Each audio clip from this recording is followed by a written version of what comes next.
So I was at the Nimbin town hall, eager to hear some riveting speeches on medical cannabis and the long journey to legalisation. Such speakers at the event were Michael Balderstone, who I had been acquainted with, and Greens Senator Richard Di Natale, who I had the privilege of meeting after the event. You're watching the Weed Journals. I'm your host Jeff, on location. So here it's not about, hey, cannabis, what a fantastic thing it is. It's about, well, here the racial disparity in arrest rates, and over here some of the costs that come with being criminalised for being a cannabis consumer. In this case, it's talking about how it diminishes your job opportunities. All right. Similarly, like another great piece of research that we can draw on is another one also done by the Drug Policy Alliance. And this is just a little first slide from their presentation. This is some strategic messaging research they did back in 2011. So it's not just cannabis regulation, it's talking about the war on drugs and drug reform in general. Their conclusion was they found that people from the left and the right showed a strong preference for war on drugs type messages at the start of the research. They were right there, they love that stuff, you know.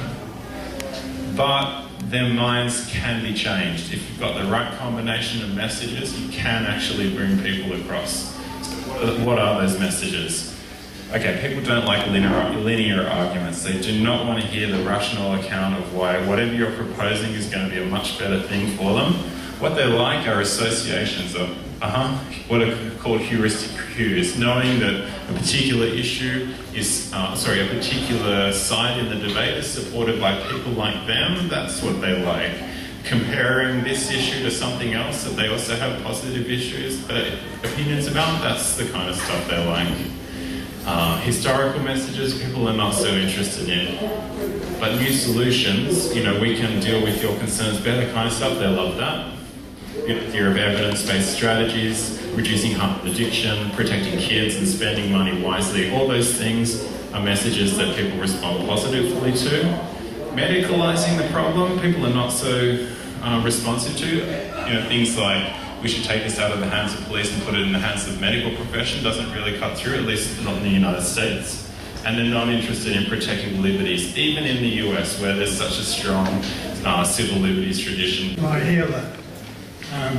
Would you agree that this sort of sloganeering is likely to advantage the anti-cannabis lobby because it feeds into their hands that if you legalise cannabis, you're going to force medicinal cannabis users, medical users, into the arms of the black market? Okay, so when we're thinking about communication, there are all sorts of different audiences and messages need to be tailored to the particular audience. That message, I think, is very appropriate to an audience here in Nimbin. You know, I think I carried the "My dealer is my healer" banner in the parade last year. That message is not going to be as resonant for the mum with the pearls, so it's about knowing the audience. I don't think it's a harmful message, no.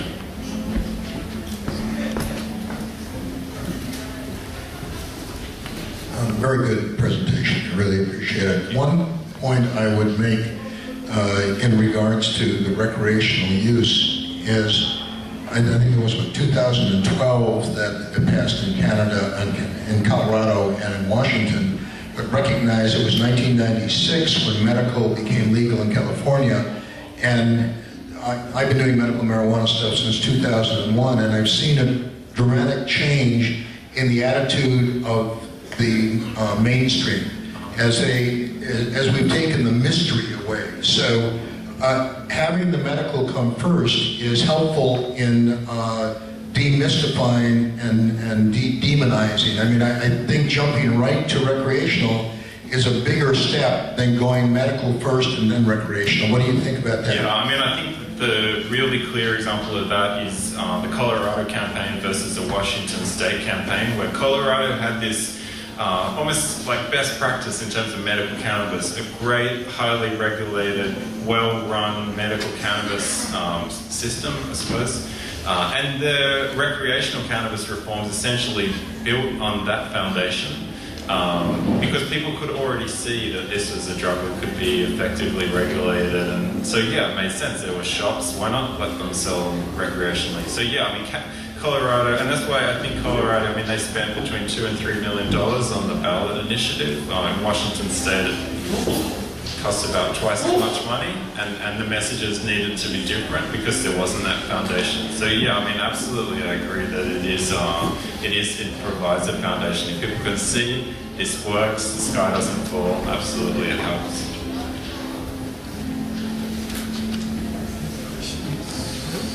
Last one again.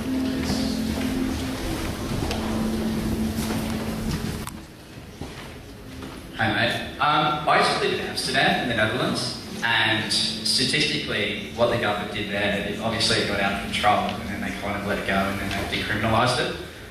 Statistically, if you look at it, drug use in Holland is a lot lower than the rest of Europe. Now, do you think with politicians, like ignorance plays a big part because there's data out there that proves?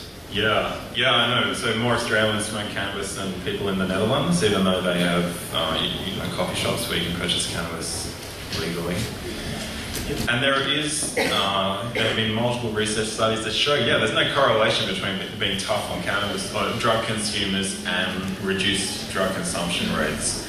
But I think we can all agree that it's never been the case that drug policy has been based on scientific evidence. And so I think that expecting people to respond to rational arguments about the evidence, I don't think that that's the way forward. It's not how people work. We have habitual ways of thinking about particular issues. No one who isn't involved in cannabis law reform or drug law reform sits at home thinking, what is my position on the criminalisation of consumers here? You don't do that. They just have habitual ways of thinking about the issue, and it's only when something shifts either the emotional, when there's something, an emotion that they feel that interrupts that habitual way of thinking, or if their setting is changed, if they are in a different mental or physical space, that's when you get changed. So it will be more emotive stories like we saw with the Haslams, with medical cannabis. That's where the opportunity is, rather than saying the evidence. All right, thank you very much. And a bunch of other wonderful things. Please welcome Richard Good. I don't have the PowerPoint today, so you're going to have to look at me, I'm afraid. Thanks for the invitation to my first Mardi Gras. It's been great. I've been to Nimbin a few times, and it's always fun being here.